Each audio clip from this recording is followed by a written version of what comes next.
से, because he is not that kind of a player. वो limelight मुझे लगता है जॉश हेजलवुड को मिलती नहीं है। Why he is an underrated player, why Josh Hazlewood is one of the most underrated players of the recent times. 76 matches में 295 wickets है, और हम लोग एवरेज की बात करें तो 24.2 का एवरेज है। दुनिया में इससे ज्यादा अच्छा एवरेज बहुत ही गिने चुने बॉलर्स का होगा। ऑस्ट्रेलिया के भी आप अगर वो तिगड़ी देखते हैं, मिचेल स्टार्क, पैट कमिंस और हेजलवुड की, जब कुछ नहीं समझ आता है पैट कमिंस को, जब बिल्कुल पार्टनरशिप लग जाती है, जब ड्राई फेज होता है, तब आप हेजलवुड को बुलाते हो, वो हमेशा आके आपको विकेट प्रोवाइड करते हैं।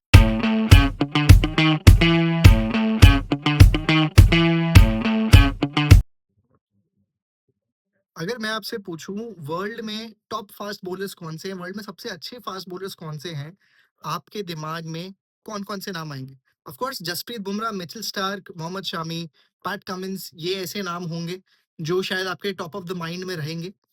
बट मैं बात करने वाला हूँ कि ऐसे बॉलर की जो हमेशा बहुत अंडर द रेडार रहा है, लेकिन एट द सेम टाइम अगर आप पिछले 7-8 साल का रिकॉर्ड देखेंगे उठा के, व्हाइट बॉल, अगर आप ओडीआई टी20 दोनों को मिलाते हैं, उसके अलावा रेड बॉल टेस्ट क्रिकेट में, ऑल थ्री फॉर्मेट में मुझे नहीं लगता इनसे ज्यादा बड़ा परफॉर्मर कोई रहा है फास्ट बॉलिंग की अगर मैं बात करूं। और कंसिस्टेंट बेसिस पे ये बहुत इंपॉर्टेंट पार्ट है कि कंसिस्टेंटली क्रिकेट काफी खेली है पिछले 7-8 सालों में, और रीडिफाइन किया है अपने आप को स्पेशली टी20 में पिछले कुछ रीसेंट ईयर्स में। बात करने वाला हूँ जॉश हेजलवुड की। अगेन ऑस्ट्रेलिया के सबसे इंपॉर्टेंट प्लेयर इस समय फास्ट बॉलिंग यूनिट के मुझे दिखाई देते हैं ये। अगर आप इनके नंबर्स की बात करें, 2018 से लेके अभी तक जो टी20 हुई हैं, टी20 फॉर्मेट में इनकी इकॉनमी बुमराह से भी बेटर है। और उसके अलावा अगर आप टेस्ट क्रिकेट में एवरेज की बात करें, तो एवरेज 25 से भी नीचे का 24.2 का एवरेज है, जो कि इस समय जो टॉप फास्ट बॉलर्स हैं जो टेस्ट क्रिकेट खेल रहे हैं, उन सबसे बहुत बेटर है। तो ये दिखाता है कि जो परफॉर्मेंसेस बड़े मैचेस में करी है, जो परफॉर्मेंस कंसिस्टेंटली करी है, मेरे ख्याल में जॉश हेजलवुड से ज्यादा पिछले कुछ सालों में और किसी फास्ट बॉलर ने नहीं करी, और बहुत कंसिस्टेंटली क्रिकेट खेला है। रिसेंटली काफी इंजरीज होती थी इनको, जो जब इनिशियली आए थे अपने करियर में काफी इंजरीज होती थी, बट उसके बाद स्ट्रेंथ एंड कंडीशनिंग पे भी काम किया है। अगर मैं बताऊं आपको, जब रिसेंटली आए आए थे तब ग्लेन मग्रा से काफी कंपेरिजन होते थे इनके, क्योंकि जो एबिलिटी है या फिर जिस तरीके से जॉश हेजलवुड को दुनिया देखती है, वो सिमिलर है जिस तरीके से पहले के समय पे ग्लेन मग्रा को देखा जाता था। एक ही जगह पे कंसिस्टेंटली बॉलिंग करना, जो हम लोग बात करते हैं कि वो एक्यूरेसी की, वो कंसिस्टेंसी की, ये कुछ स्ट्रेंथ्स थी ग्लेन मग्रा की भी और जॉश हेजलवुड की भी। और कहीं ना कहीं आप कह सकते हैं कि जो शूज फिल करने थे वो किए भी हैं इन्होंने।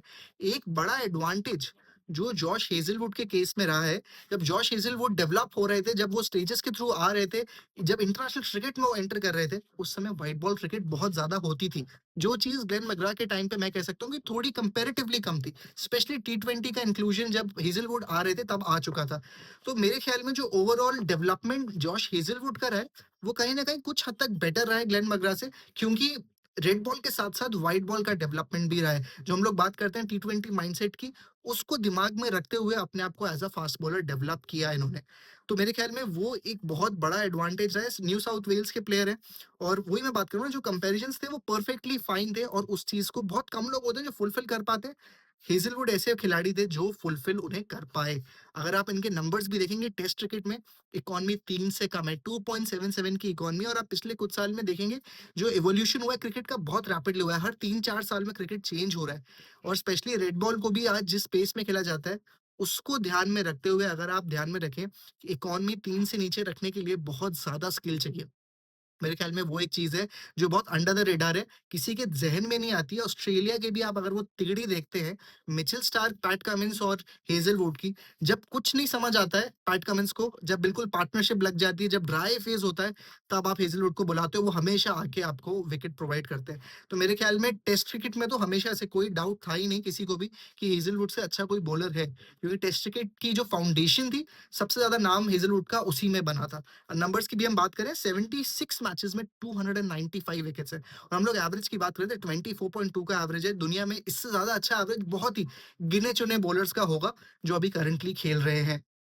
तो टेस्ट क्रिकेट में तो कभी दिक्कत की बात नहीं थी, और एक सबसे बड़ा रीजन क्योंकि ये सक्सेसफुल है, वो ये था कि ये कभी भी कंडीशंस पे रिलाई नहीं करे, स्विंग पे कभी हेवीली डिपेंडेंट थे ही नहीं। हम लोग बात करते हैं हिट द डेक बॉलर्स की, hit the deck bowlers normally बहुत ज़्यादा पेसी नहीं होते और अगर आप जॉश हेज़लवुड को ओवरऑल दूर से देखेंगे, टीवी पे देखेंगे, कभी लगेगा नहीं कि इनके पास ज़्यादा पेस है और पेस से ज़्यादा जो दिक्कत देती है आज के समय पे या पिछले कुछ समय में मैंने देखा है बैट्समैन्स को, वो ये है कि जो अनअतिरिक्त हम बात करते हैं ना, जो अनइवन बाउंस होता है, उसको टैकल करने में बहुत प्रॉब्लम होती है और हेज़लवुड एक ऐसे खिलाड़ी हैं, जिन्होंने बहुत अच्छे से यूटिलाइज़ किया है उनकी हाइट को, जो एक एक्स्ट्रा एडवांटेज बाउंस के थ्रू मिलता है, वो काफ़ी सरप्राइज़ करता है बैट्समैन को। हम लोग बात करते हैं उनकी सक्सेस की, टेस्ट क्रिकेट में सक्सेस या फिर हम लोग ओवरऑल जो सक्सेस की बात करते हैं, वो सबसे बड़ा रीज़न ये निकल के आता है कि ही डज़न्ट रिलाई ऑन कंडीशंस। भले ही मैच इंडिया में हो, ऑस्ट्रेलिया में हो, साउथ अफ्रीका में हो, न्यूज़ीलैंड में हो, इंग्लैंड में हो, एक अच्छी hard good length delivery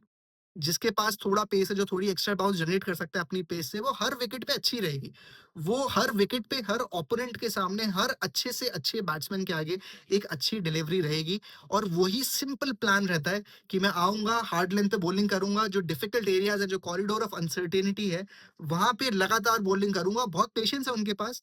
comparatively अगर आप देखें तो उतना पेशेंस बैट्समैन के पास नहीं होता है और मेजॉरिटी ऑफ द टाइम्स जो बैटल होती है उसमें हेज़लवुड जीतते हैं।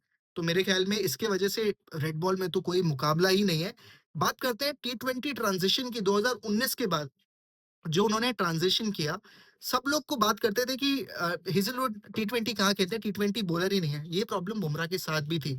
जब बुमराह टी20 से टेस्ट क्रिकेट में प्रोग्रेशन कर रहे थे, तब सबके सिमिलर सवाल था कि टी20 तो मतलब बुमराह टेस्ट कैसे खेल सकते हो, तो टी20 बॉलर है ना।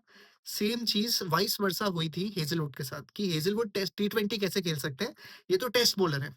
लेकिन अपने आप को रिडिफाइन किया। उसके बाद आप उनकी सक्सेस देखें, भले ही वो 21 का टी20 वर्ल्ड कप हो अगेंस्ट न्यूज़ीलैंड फाइनल्स 3 विकेटें या फिर आप अभी आरसीबी के साथ जो उनका टेन्योर रहा है, उन्होंने 2 सीज़न्स आरसीबी के साथ खेले हैं, 1 सीज़न सीएसके के साथ खेला है। तीनों सीज़न्स में सबसे अच्छे परफॉर्मर थे वो अपनी टीम के, अगर मैं फास्ट बॉलिंग यूनिट की बात करूँ। इस साल आरसीबी के साथ कप भी जिताया। पहली ट्रॉफी आरसीबी की थी, वो हेज़लवुड का उसमें बहुत बड़ा रोल था। जिन लोगों ने आईपीएल फॉलो किया है, वो ये चीज़ अच्छे से समझ पाएँगे। तो मेरे ख्याल में टी20 ट्रांजिशन जो किया वो भी अगेन इसलिए किया क्योंकि हम लोग बात करते हैं कि अच्छी डिलीवरी, अच्छी good line delivery irrespective of the format, irrespective of the opposition अच्छी ही रहती है। उस पे काफी काम किया।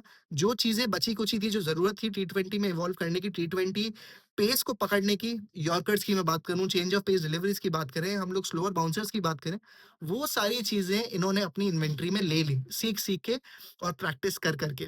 और टी20 में काफी प्रायोरिटी भी थी और जो एक तरफ बात होती थी कि आप टी20 के बॉलर ही नहीं है, उसके बाद उन्होंने टी20 में नंबर 1 रैंकिंग भी ली।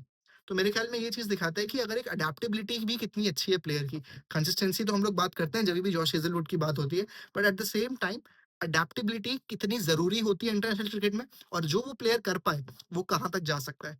तो red ball, white ball, again transitions की हम बात करें तो बहुत अच्छे से किया व्हाइट बॉल में भी। व्हाइट बॉल की इकॉनमी अगर हम ओडीआईज़ की बात करें, 4.78 की इकॉनमी है ओडीआईज़ में आज भी। टी20 में 7.6 की इकॉनमी है जो बुमराह से बेटर है। ये नंबर्स अचीव करना इतना आसान नहीं होता है, स्पेशली उस इंसान के लिए जो मैचेस रेगुलरली खेलता है। ऐसा नहीं कि बहुत कम मैचेस खेले हैं इसकी वजह से ये नंबर्स इतने अच्छे दिखाई दे रहे हैं, ऐसा बिल्कुल भी नहीं है। तो मेरे ख्याल में ये चीज़ें हैं जो काफ़ी अलग बनाती हैं। जसप्रीत बेग इसको आप बात करें, जॉश हेज़लवुड को अगर हम बात करें, तो ये चीज़ है जो मुझे लगता है कि शायद कभी भी रडार में नहीं आते ना, दिक्कत की बात यही है।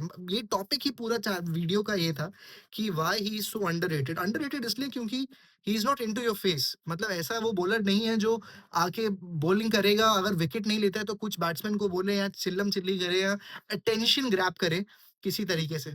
Because he is not that kind of a player. वो लाइमलाइट मुझे लगता है जॉश हेज़लवुड को मिलती नहीं है, बट चुपचाप वो अपना काम करते हैं और जो टीम को चाहिए विक्ट्री वो हमेशा दिला के जाते हैं।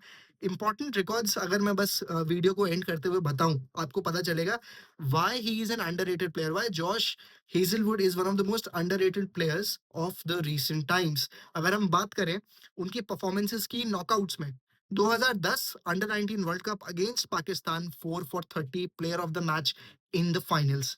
2012 चैंपियंस लीग टी20 का फाइनल्स 3 फॉर 22, 3 विकेटें तभी भी और वो भी जीते वो।